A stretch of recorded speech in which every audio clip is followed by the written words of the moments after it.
Bueno, en teoría, en una semana sabríamos quién va a ser el presidente de los Estados Unidos, por lo menos para los 4 años siguientes, en teoría, pero veremos si esto se cumple. Lucy Bravo, ¿cómo estás, Lucy? Buenas noches. Muy bien, qué gusto saludarte. Carlos Mota, Carlos, ¿cómo te estás? va? Bueno, ¿qué desconfiado estás del sistema? Bueno, ahora tú me dices tu teoría, tú me dices a ver si habrá o no conflicto postelectoral. Antonio Navalón, ¿cómo estás, Antonio? Buenas noches, Manuel. Muchas gracias por estar acá. Lucy, tú vas a estar en Washington, tú vas a estar has seguido de cerca la elección, pero vas a estar allá midiéndole el pulso el día de la elección.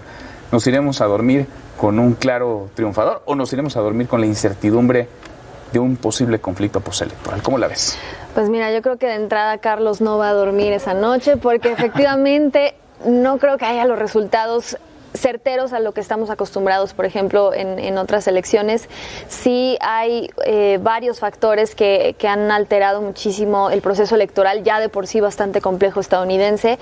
El voto por correo, por supuesto, un tema que aquí hemos abordado ampliamente, que va a representar un reto mayúsculo para cada uno de los estados, el conteo de cada uno de estos votos que han sido enviados de forma anticipada y, por supuesto, también el voto presencial en las urnas, porque pues va a haber muchas menos casillas o menos centros de votación, lo cual también va a ser pues una jornada pues mucho más compleja. ¿Tú sí presagias entonces un conflicto postelectoral, o por lo menos una noche larga?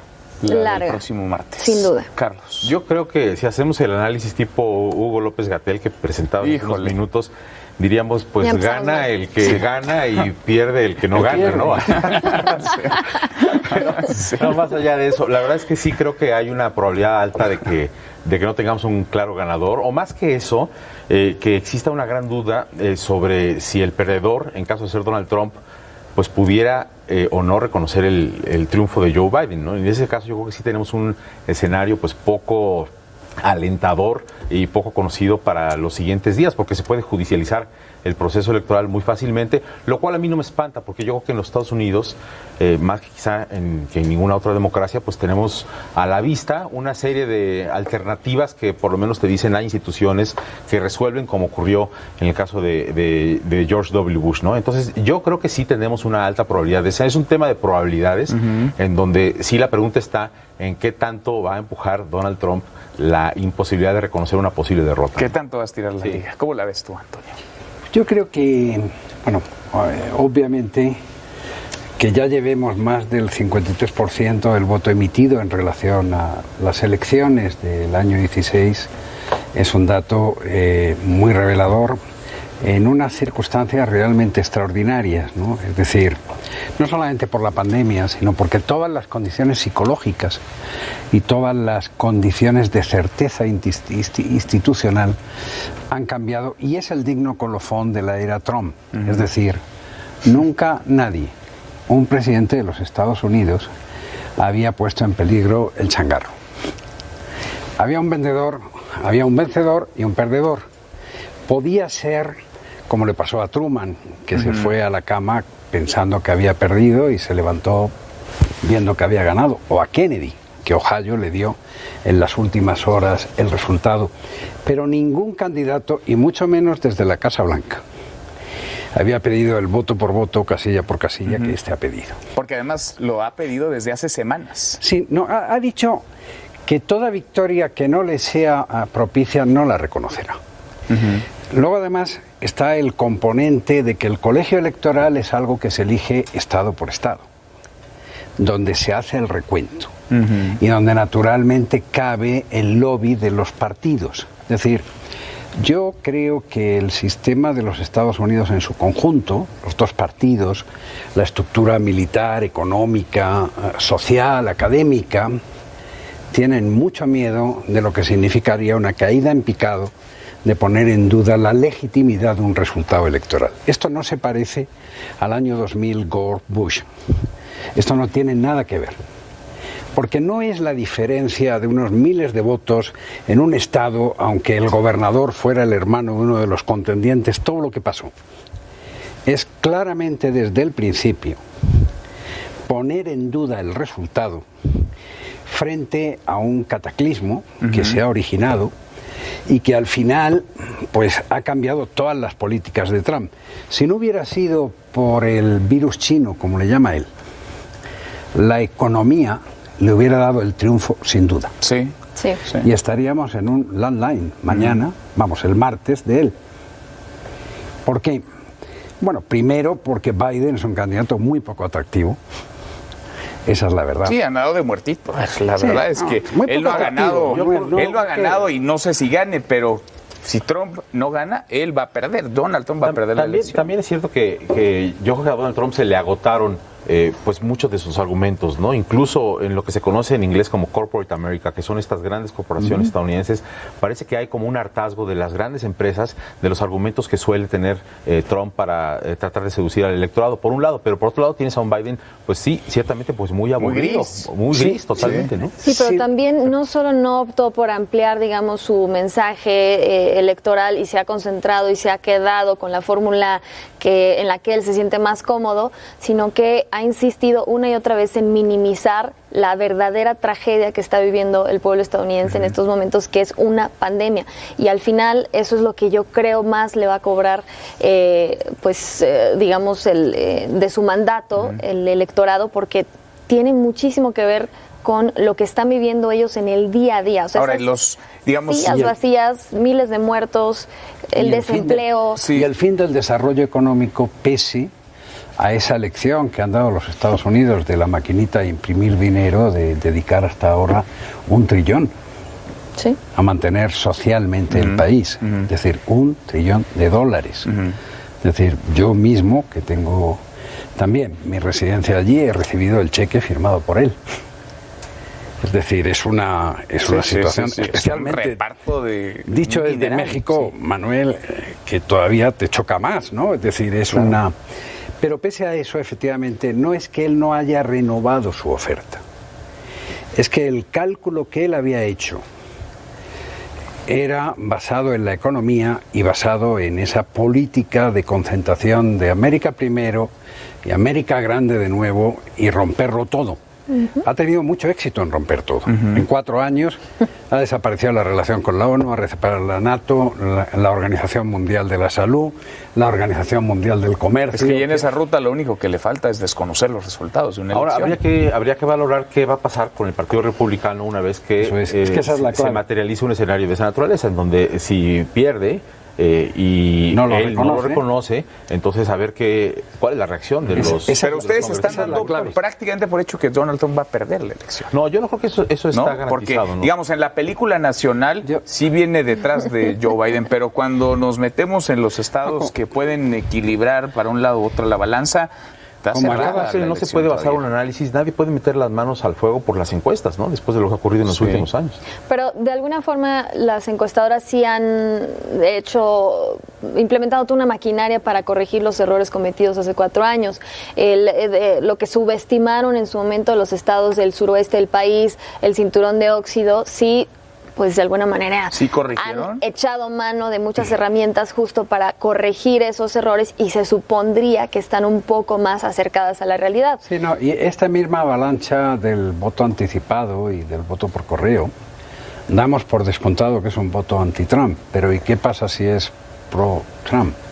Es decir, ahora mismo en el recuento que terminas de hacer sobre los estados importantes, básicamente Florida. A mí Pensilvania, que es un estado donde te permiten saber de qué partido ha habido más voto de lo que se lleva registrado hasta este momento, la relación republicanos-demócratas es 2-1 a favor de los demócratas. Del voto emitido hasta aquí, en el estado de Pensilvania tan importante.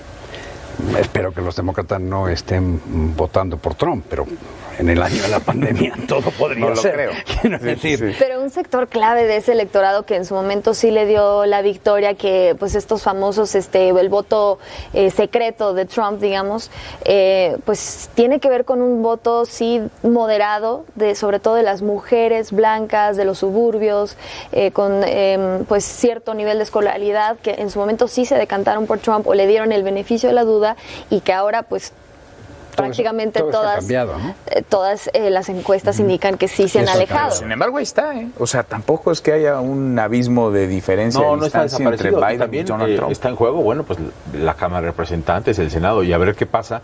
una vez que se configure una victoria de uno o del otro, pero con un rebalance, mayoría o minoría, a ver si no se queda disfuncional totalmente el gobierno en función de lo que queda en el Congreso, ¿no? No, pero yo creo que, como decía Carlos, la clave aquí de la institucionalidad de los Estados Unidos en la mañana del 4 de noviembre para el resto del mundo radica mucho en cuál vaya a ser la reacción del Partido Republicano.